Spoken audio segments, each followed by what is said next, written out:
म्हणजे घ्या. नाही, मला या ठिकाणी निश्चितपणानं सांगितलं पाहिजे की मी 2009 ते 14 खासदार असताना जनतेसमोर जी माझी कामं आली, फक्त खासदार निधी पहिला माहीत झाला गावागावांना. खासदारपण मी पहिल्यांदा गावाला भेटलो खासदार म्हणून.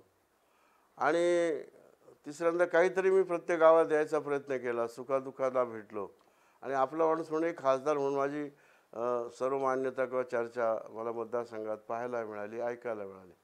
मग त्यावेळेला फक्त आजही देखील 10 वर्षामध्ये आणि मागच्या माझ्या 5 याचं कम्पेअर जनता करतेच. आजही देखील जनता म्हणजे 10%च कामाची माझी चर्चा होते, पण 90% काम जनतेला माहीत नाही झालं. त्याचं कारण त्यावेळेला काही सोशल मीडिया एवढा प्रभावी नव्हता. प्रामुख्यानं प्रिंट मीडियाच्याच आधारे त्यावेळेला निवडणुका किंवा पोस्टर्स या ज्या सर्वसाधारण गोष्टी होत्या. पण आज आज सोशल मीडिया एवढा गेला की छोट्या गावाचं किती मोठं रूप दिलं जातं. पण मला सांगितलं पाहिजे की मी पार्लमेंटमध्ये जे काम केलं, जी बिलं मांडलीत, जे प्रश्न विचारलेत, जे कायदे केलेत, ज्या चर्चेमध्ये सहभाग घेतला, आणि प्रामुख्यानं जाती जमातीची जी पार्लमेंटरी कमिटी आहे की तिचा मी सदस्य होतो. आणि सुदैवानं मला संपूर्ण काम करायची संधी मिळाली, कारण चेअरमन बंगाली होते, त्यांना आजारी असायचे, भाषेचाही प्रॉब्लेम. आणि मी ब्युरोक्रॅट असल्यामुळे मला ते स्वतः सांगायचे तुम्हीच बोला. आणि त्यामुळं सर्व राज्य सरकाराच्या असतील, सर्व बँका असतील, सर्व केंद्र सरकार आणि राज्य सरकार जेवढे काही अलाइड विषय आहेत, संस्था आहेत, त्या सर्वांच्या साक्षी काढायचं काम मला करावं लागलं. आणि ते प्रचंड काम देशभर केलं मी. त्याची कुठे चर्चा झालेली नाही. त्याची 2-3 उदाहरणं सांगितलं तर आसाम राज्यात एकदा साक्ष घेताना श्री समाज कल्याण खातच नव्हतं, पण जेव्हा आम्ही सांगितलं तेव्हा दुसऱ्या दिवशी घोषणा करावी लागली म्हणून. अशा अनेक गोष्टी आहेत. जाती जमातीच्या संबंधानं टक्केवारीच्या असतील, भरतीच्या असतील, किंवा इतर अन्याय इनजस्टिसच्या असतील, किंवा योजनांच्या बाबतीत असेल. आता मनरेगा योजना अशी होती की ज्यावेळेला मी त्याच्या बाबतीत जेव्हा बोललो, सांगितलं, या मनरेगामध्ये शेवटी केंद्र सरकारने मला त्याच्यावर अभ्यास करून मी काही गोष्टी सांगायला सांगितल्या. त्यावेळेला मी इथले त्यावेळेचे जिल्हाधिकारी, अधिकारी यांना भेटून सर्वांच्या माध्यमातून प्रामुख्यानं मनरेगाबद्दल अनेक देशव्यापी योजना आहे, आजही चालू आहे. त्यावेळेला 50% खर्चाचं, 50% साहित्याचं, अशा काही प्रकारच्या काही कंडिशन होत्या की त्यामध्ये कामही करता येत नव्हतं. काम केलं तर फ्रॉड समजलं जायचं. सरपंचाला काम करता येत नव्हतं, गावकऱ्यांना काम ठेकेदारलाही करता येत नव्हतं. अशा काती तो विषय सापडला. आणि हा सर्व समजून सांगण्याचा प्रयत्न केंद्र सरकारला केला. त्यामध्ये अनेक सुधारणा झाल्या. बिडी कामगाराचा प्रश्न असेल, असंघटित कामगारांचे प्रश्न असेल, त्यांच्या पगारवाढीच्या संबंधानं असेल, पगार देण्याच्या संबंधानं असेल, अंगणवाडी ताईचा पगाराचा संबंध असेल, किंवा निरनिराळे कायदे जे आहेत, फायनान्स कन्सल्टिंग कमिटी असताना इन्कम टॅक्स, डायरेक्ट टॅक्स कोडमध्ये बऱ्याच सुधारणा आहे. मी त्यावेळेला मी काय ब्युरोक्रॅट असल्यामुळं मी अनेक माझे मित्र होते त्यांच्याकडनं ही माहिती घ्यायचो आणि मी त्यावेळेला सांगायचो, तिथे मांडायचो. आणि अशा प्रत्येक गोष्टीमध्ये मला सहभाग करायची एक संधी मिळाली. आणि प्रत्येक ज्या ज्या वेळेला कायदे ज्या वेळेला आले त्या कायद्यांमध्ये सुधारणा करण्याच्या संबंधानं त्याचे जे एक्सपर्ट असतील त्यांच्याकडनं माहिती घेऊन, माहिती करून मी ती मांडायचा प्रयत्न केला. लेखी केली, तोंडी केली, अनेक प्रकारे वेगळ्या पद्धतीने केले. सांगायचं तात्पर्य हे जे प्रचंड काम केलेलं आहे हे जनतेसमोर काही त्यावेळेला आलेलं नव्हतं. निवडण्याचा विषय तर निवडण्याचा विषय मी अत्यंत छाती ठोकपणे सांगतो, आव्हान देऊन सांगतो की हा प्रश्न मी माझ्या पद्धतीनं ज्या पद्धतीनं सोडवला. पहिली मान्यता आणि शेवटी 14वी 17वी मान्यता मीच घेतलेल्या आहेत. अंतिम टप्प्यात हा विषय निवडण्याचा आणून ठेवलेला होता.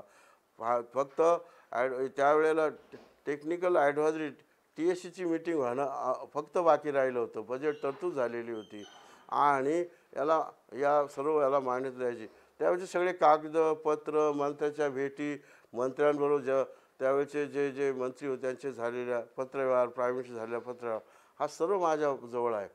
पण दुर्दैवानं क्रेडिट भलतेच लोक घेऊन राहिले, याचं मला फार वाईट वाटतं. जसं मी या कामाचं देखील हे पूर्ण काम मी हे जाणीवपूर्वक सांगतो जनतेला, या की ज्या विषयावर हा मतदारसंघ आज जी काही 182 गाव आहे त्या 182 गावांना मी काम केलं म्हणून सांगतो. गर्वानं सांगत नाही, अहंकाराने सांगत नाही. पण मी जे केलेलं आहे, इथले अधिकारी तिथले अधिकारी यांचा समन्वय घालायचा, इथल्या अधिकाऱ्यांच्या मिटिंग घ्यायच्या असेल, वेळोवेळी फीडबॅक केंद्र सरकारला द्यायचं, यासाठी मी इतका राबलो की त्यावेळच्या बातम्या मी त्यावेळेला दिलेल्या नाहीत. या सर्व निवडणुकीच्या बाबतीतच ना. तर हे जे सगळं केलेलं आहे मला इथं जाणीवपूर्वक सांगितलं पाहिजे. आणि माझी आपल्या सर्वांना विनंती आहे की हा विषय पूर्णपणे आपण जनतेला समजून सांगण्याची गरज आहे. मी केलं म्हणून सांगावं अशी कुणी याच्यात भलते लोक क्रेडिट घेत आहेत ते कृपया ते त्यांना लाभ. पण मी केलं आहे हे छाती ठोकपणे सांगेल. याचं सर्व माझ्याकडे कागद आहेत. मी कागद दाखवायला तयार आहेत, चर्चेला तयार आहेत.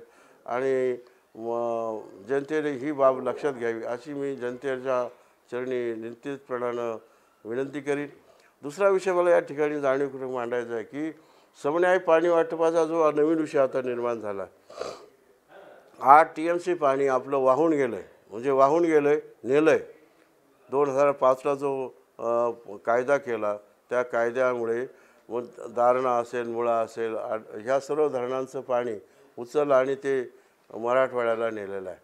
उद्या आज अनेक असा मी भाग पाहतो आहे मतदारसंघामध्ये की जो आता ह्या डाव्या आणि उजव्या कालव्याच्या कार्यक्षेत्रात येत नाही. असे अनेक गाव आहेत, अनेक खेडी आहेत की तिथे पाणी अजूनही मिळालं नाही. पिढ्यान अनेक वर्ष आता हा नमून पट्टा आहे किंवा हा इकडचा प्रामुख्यानं साकूर पट्टा आहे. असे अनेक पट्टे आहेत की ज्या पट्ट्यामध्ये पाण्याची गरज आहे. पण तिथे पाणी आणि इथं आपलंच पोट भरलं नसताना हे पाणी तिकडं नेणं मला वाटतं हा अत्यंत म्हणजे चुकीचा विषय झालेला आहे. हे शासनकर्त्यांच्या लक्षात आणून देण्याची गरज आहे. यासाठी चळवळ निर्माण करण्याची गरज आहे. आणि भविष्यात 8 TMC पाणी हे जे चाललेलं आहे खाली ते थांबवलं पाहिजे. पहिलं आमचं पोट भरू द्या, उरलेलं पाणी आपण त्यांना देऊया. घाटमाथ्यावरचा देखील हा विषय मी खासदार असताना त्याच वेळेला मी मांडत आलो. घाटमाथ्यावरचं पाणी अडवता येईल त्यावेळेला सांगितलं, लोकसभेत सांगितलं, अधिकाऱ्यांसमोर सांगितलं, DPTCच्या मीटिंगमध्ये सांगितलं.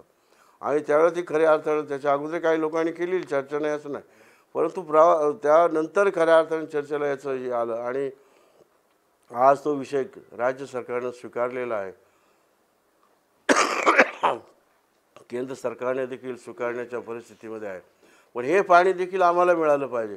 हे पाणी काही गुजरातला वळवता येते किंवा त्या ज्या नद्या आहेत त्या म्हणजे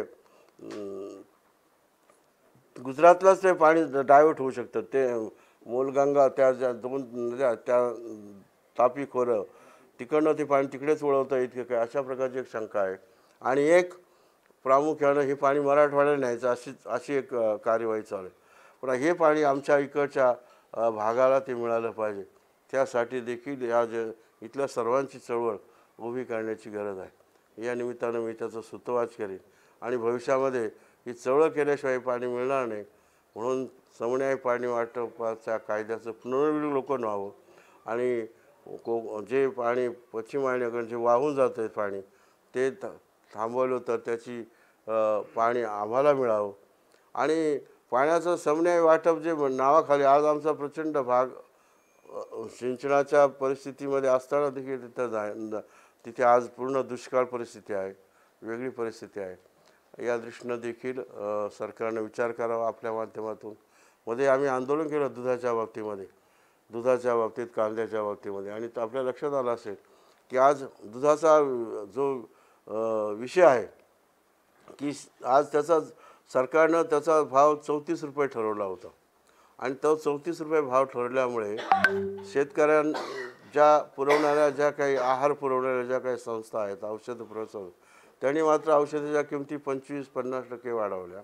एका बाजूने ही वाढ झाली आणि दुसऱ्या बाजूने शेतकऱ्यांच्या हातामध्ये फॅट आणि SNF या नावाखाली 34 रुपये न देता 24, 25, 26 रुपये देण्यात आले आणि प्रचंडपणे शेतकरी भरडला गेला. अशा प्रकारची आजची अवस्था आहे. आज सरकारने 5 रुपये वाढवले आहेत, पण मला वाटतं ते सुद्धा फार शेतकऱ्याला पोषक होईल की ते संस्थाला पोषक होईल याचं अजून चित्र मला तरी समजलेलं नाही. आणि म्हणून आज साधारण आपण पाण्याची बाटली घेतली तर 20-25 रुपयाला एका हॉटेलमध्ये मिळते. आपण तर 20 रुपयाने घेतोच 1 लिटरची पाणी. दुधाला काय 24 रुपये आणि 25 रुपये भाव असावा. ही म्हणजे शोकांतिकाच आपल्या याच्यामध्ये या स्थितीमध्ये. याच्यावर तेच तीच परिस्थिती आणि याच्यामध्ये प्रामुख्यानं भेसळीचा फार मोठा प्रयोग या दूध व्यवसायामध्ये चालू आहे. तो थांबवला पाहिजे. आज जे कॅन्सर वगैरे जे आजार आहेत त्या आजाराच्या निर्मितीच्या पाठीमागे हा दूध व्यवसाय प्रचंड कारणीभूत आहे. त्याचं कारण असं की 1 टँकर दूध जातं आणि 2 टँकर दूध बाहेर येतं.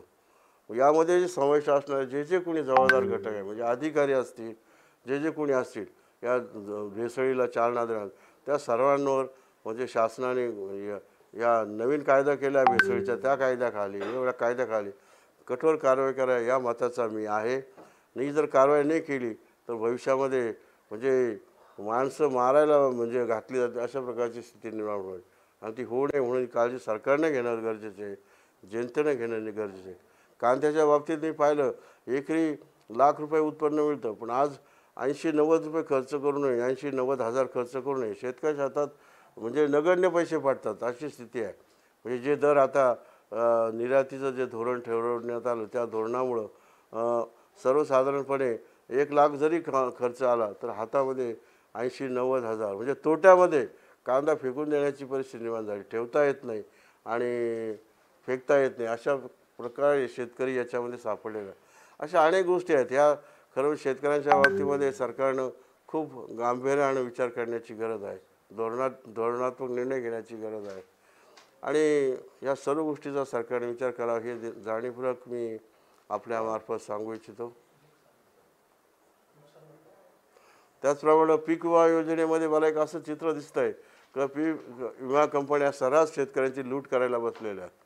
की मी परवा एक उदाहरण ऐकलं की ॲक्च्युअल त्यांनी पैसे भरलेले आहेत व त्यांच्या ज्या अटी आहेत, आता कोणता शेतकरी का हा ऑनलाईन अर्ज करणारा नाही, कोणता शेतकरी ऑनलाईन त्याला ते ऑनलाईन अर्ज वेळेत केले नाही, ते तारखेत केले नाही, मुदत केले नाही म्हणून त्याला देता येणार नाही.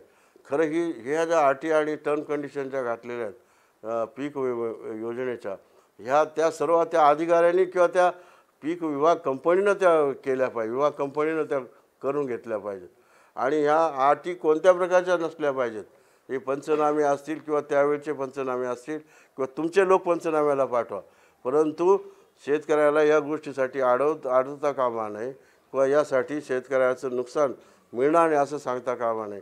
यासाठी देखील आता एक चळवळ करावी लागणार आणि तिचं मला निश्चितपणे या निमित्ताने सांगतो की पीक विमा योजनेमध्ये पीक कंपन्यांच्या ज्या काही गोष्टी आहेत त्या देखील आता बंद झाल्या पाहिजेत आणि शेतकऱ्यांना न्यायिक भूमिकेतून वागवलं पाहिजे. त्याचप्रमाणे नुकसान भरपाई अनेक ठिकाणी पैसे आले असं नुकसान भरपाई सांगितले, पण प्रत्यक्ष शेतकऱ्याच्या हातामध्ये पैसे मिळाले नाहीत. बँकांनी त्या राष्ट्रीयकृत बँका असतील, कोऑपरेटिव्ह बँका असतील, ते पैसे त्यांनी त्यांच्या जुन्या थकबाक्यामध्ये वळते करून घेतलेत. कोणी नव्याचं जुनं करायचं त्यात वळते करून घेतलेत. पण एक स्पेसिफिक जी नुकसान भरपाई कशासाठी दिलेली आहे की जी नुकसान भरपाई जे नुकसान झालेलं आहे शेतकऱ्याला, मग ते उलिताचंच नुकसान झालं असेल किंवा अवकाळी पावसामुळे झालं असेल, वेगवेगळ्या कारणाने झालं असेल, त्यासाठी आहे. आणि मात्र ह्या ज्या बँका आहेत शेतकऱ्याला या बाजून रिलीफ मिळण्याऐवजी त्याच्या कर्जामध्ये हा पैसा वसूल करतो. याच्यातही स्पष्टता असली पाहिजे धोरणामध्ये. शेतकऱ्याला न्यायिक भूमिकेतून कसा फायदा होईल असाही विचार झाला पाहिजे. अशा अनेक गोष्टी आहेत की त्याच्यामध्ये चर्चा करणं नितांत गरजेचं आहे. आणि मी या निमित्तानं आवाहन करतो आपल्या माध्यमातून की या गोष्टीमध्ये शेतकऱ्यांना न्याय मिळावा, शेतकऱ्यांचा अन्याय दूर व्हावा अशी अपेक्षा या ठिकाणी मांडतो. नवीन वर्षाच्या सर्वांना मी या ठिकाणी मनापासून शुभेच्छा देतो. हे येणारं नवीन वर्ष आमच्या पत्रकार मिळताना तमाम जनतेला आनंदाचं भरभराटीचं जावं अशी प्रार्थना करतो. आणि त्याचप्रमाणे अशा या निमित्तानं विनंती करतो की येणाऱ्या 2024मध्ये मी तुमची जशी सेवा मला तुमच्या जनतेची सर्वांची सेवा या शिर्डी लोकसभा मतदार करण्याची मला संधी उपलब्ध करून द्या असं मी जाहीर आवाहन करतो की जेणेकरून हा 10 वर्षाचा बॅकलॉगही मला भरून काढता येईल आणि भविष्यात सर्व काही चांगलं काम मला करता येईल अशी मी नम्र प्रार्थना आपल्या चरणी ठेवतो आणि थांबतो.